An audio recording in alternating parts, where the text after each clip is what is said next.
থেকে ঠিক ৬ মাস আগের এই ভিডিও। আগে তো শর্টসে বলেছিলাম যে আমরা পুরী বেড়াতে গিয়েছিলাম। এবার পুরীর বেড়াতে গিয়ে আমরা কিভাবে কোথায় ঘুরলাম এবং কি, কি করলাম সব কিছুটা এই লং ভিডিওর মাধ্যমে পরপর তোমাদের সাথে সবটা শেয়ার করব। আমরা কিন্তু পুরী গিয়েছিলাম আজ থেকে ৬ মাস আগে ২০ ফেব্রুয়ারি। সেদিন ছিল আমাদের অ্যানিভার্সারি। তো ফার্স্ট অ্যানিভার্সারি আমরা ভেবেছিলাম যে আমরা প্রভুর আশীর্বাদ নিয়ে জগন্নাথ দেবের দর্শন করে তারপরেই বাড়ি ফিরব। আমাদের প্ল্যানিংটা আগে থেকে ছিল না, তাই কিছুই গোছানো ছিল না। আমরা আগের দিন রাতে প্ল্যান করি, মানে ১৮ তারিখ প্ল্যান করি, আর ১৯ তারিখ আমাদের তৎকালে টিকিট কাটা হয়। তারিখ ওই ঠিক ৫:৩০টার দিকে আমরা বাড়ি থেকে বেরিয়ে যাই। আমি তো প্রথমবার পুরী যাচ্ছিলাম, আর সাথে কিন্তু আমাদের ফুল ফ্যামিলিকে নিয়ে গিয়েছিলাম, মানে আমার বাপের বাড়ির সবাই এবং আমার শ্বশুরবাড়ির সবাই মিলেই আমরা পুরী গিয়েছিলাম। আর খুব ভোর ভোর উঠে সেদিন রেডি হয়েছিলাম, ভোর ৪টে থেকে উঠে ব্যাগ ট্যাগ গুছিয়ে রেডি হয়ে গেছি। আর এখন প্রায় ৫টা ১৫ বাজে, তোমাদেরকে তো আগেই দেখালাম। এরপরে আমরা বেরিয়ে যাব। আমাদের ট্রেনটা ছিল হিজলি থেকে, আর আমার বাড়ি থেকে হিজলি টোটো করেই যাওয়া যায়। তো সেখানেই আমরা টোটো করে ভোর ভোর বেরিয়ে পড়েছিলাম। আকাশের অবস্থা দেখো, ঠিক এই রকম অন্ধকার ছিল।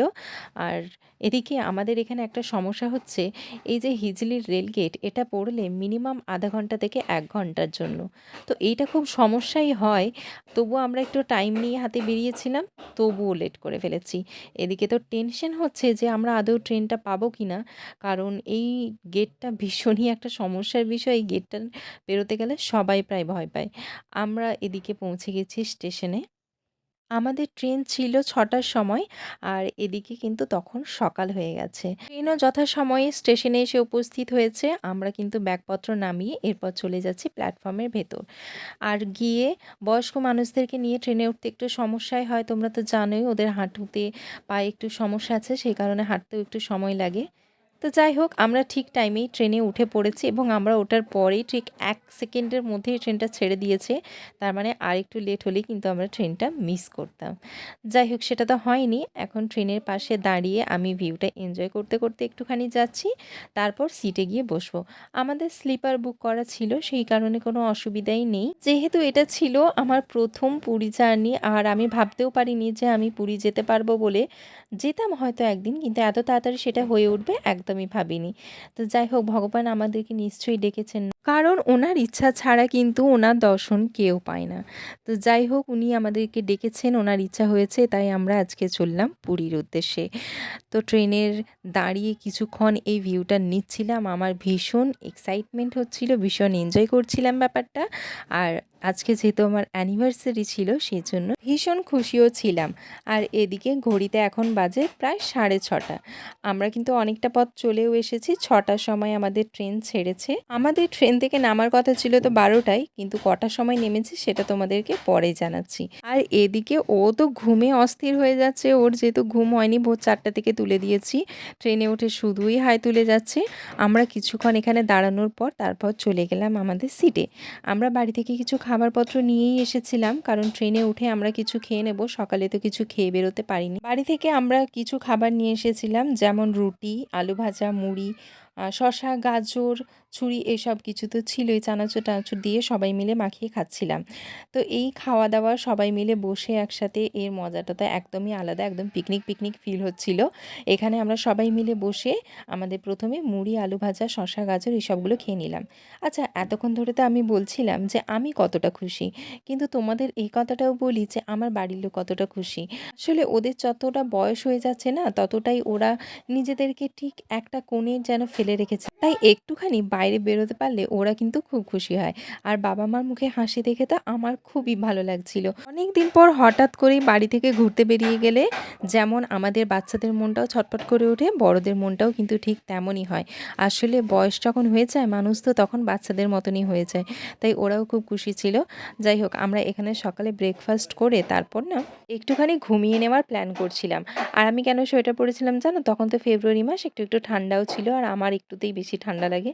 সে কারণে আমি সোয়েটার, মাফলার একেবারে ভালো করে জড়িয়ে মুড়ি দিয়ে বসেছিলাম। আর আজকের ভিডিওতে না সাউন্ডে একটু প্রবলেম হবে জানি, কারণ বাড়িতে কাজ চলছে, সেই আওয়াজটাই তোমরা ঠকঠক করে শুনতে পাবে। এটা একটু প্লিজ ম্যানেজ করে নিও। তো আমরা খাওয়া দাওয়া শেষ করে চলে এসেছিলাম যে যার সিটে। আর এখন ভাবছি একটু ঘুমিয়ে নেব, কারণ অনেকটা পথ যেতে হবে, আর আমরা যদি ট্রেনে একটু রেস্ট নিয়ে নিই তাহলে কিন্তু আমরা ওখানে গিয়ে বেশ মজা করতে পারবো, না হলে একটা ক্লান্তি ভাব থেকে যাবে আর সেখানে গিয়ে সেই মজাটা করতে পারবো না। তো দেখতে দেখতে আমরা অনেকটা পথে চলে এলাম। এটা যেন কি একটা নদী, আমার এই টাইমে ঠিক নামটা মনে পড়ছে না, তবে এটা একটা নদী ছিল। তো কিছুক্ষণ ঘুমিয়ে নেওয়ার পরে আমরা আবার বাড়ি থেকে যে রুটি আর আলু ভাজা করে এনেছিলাম সেটা খেয়ে নিলাম। আর এইদিকে দেখতে দেখতে আমাদের ট্রেন কিন্তু পুরী প্রায় ঢুকবো ঢুকবো করছে। বাড়ি থেকে আমরা আরও অনেক কিছু খাবার এনেছিলাম, যেমন একটু চিড়ে আর কেক, এই সব কিছু। এবার বলি আমরা ট্রেনটা কটায় পৌঁছানোর কথা ছিল আর কটায় পৌঁছেছি আমরা ওখানে। আমাদের ট্রেন পৌঁছানোর কথা ছিল 12টায়, সে জায়গায় এত ট্রেন লেট ছিল যে আমরা প্রায় 2টো নাগাদ পৌঁছেছিলাম। আর আমি ঘুমিয়ে টুমিয়ে চোখ মুখ ফুলিয়ে নিয়েছি, আর এদিকে আর একটুও ট্রেনে বসতে বিশ্বাস করো ভালো লাগছিল না।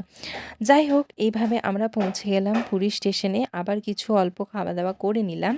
এবার আমাদের নামার পালা। ব্যাগটা গুছিয়ে নেমে পড়ছি। আমার আগে কিন্তু ট্রেনটাও তোমাদেরকে একবার ঘুরিয়ে দেখিয়ে দিই চলো। ট্রেনটা পরিষ্কার পরিচ্ছন্নই বেশ ছিল, তবে বাথরুম সিরিয়াসলি আর কিছু বলার নেই। এতটা রাস্তা বিশ্বাস করো আমি বাথরুম না গিয়ে কাটিয়েছি। তো ট্রেনে একটা মিরর ছিল, চার্জিং পয়েন্টও ছিল, এগুলো কোনো অসুবিধা ছিল না। আমরা ফোনে চার্জ করে নিতে পেরেছিলাম, কিন্তু সবথেকে প্রবলেম হয়েছিল বাথরুমের। এত নোংরা বাথরুম সিরিয়াসলি কল্পনা করা যায় না। যাক, এবার নেমে পড়ি আমাদের গন্তব্যস্থলে। আমরা চলে এসেছি পুরীতে।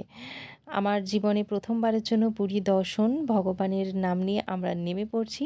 যেহেতু আমাদের হোটেল আগে থেকে বুক করা ছিল না, সেই জার্নিটাও তোমাদের জানাবো যে কিভাবে আমরা গিয়ে হোটেল বুক করলাম আর কত টাকা নিল, আমরা পুরীতে কিভাবে ঘুরলাম, সব কিছুই পরপর ভিডিও আসতে থাকবে। তোমরা আমার চ্যানেলটা সাবস্ক্রাইব করে রেখো, আর পরে ভিডিওগুলোর জন্য একটু ওয়েট করো, খুব তাড়াতাড়ি ভিডিও আসতে চলেছে। তো চলো আজকের ভিডিওটা এখানে শেষ করব। ভিডিওগুলো দেখতে থাকো, সবাই খুব ভালো থেকো, সুস্থ থেকো। আজকের ভিডিও এখানে শেষ করছি, দেখা হচ্ছে তোমাদের সাথে পরের ভিডিও নিয়ে, পুরীর সমস্ত গল্প নিয়ে, পুরীর মন্দিরের জগন্নাথ দেব দর্শন, তাছাড়াও পুরীর মার্কেটে ঘোরা এবং তার সাথে সাইট সিন সব কিছুই থাকবে আমার পরবর্তী ভিডিওগুলোতে। তো চলো আজকের মতো টাটা। এর পরের পার্টগুলোতে কিন্তু পুরীর সমস্ত গল্প থাকছে। তো চলো, বাই।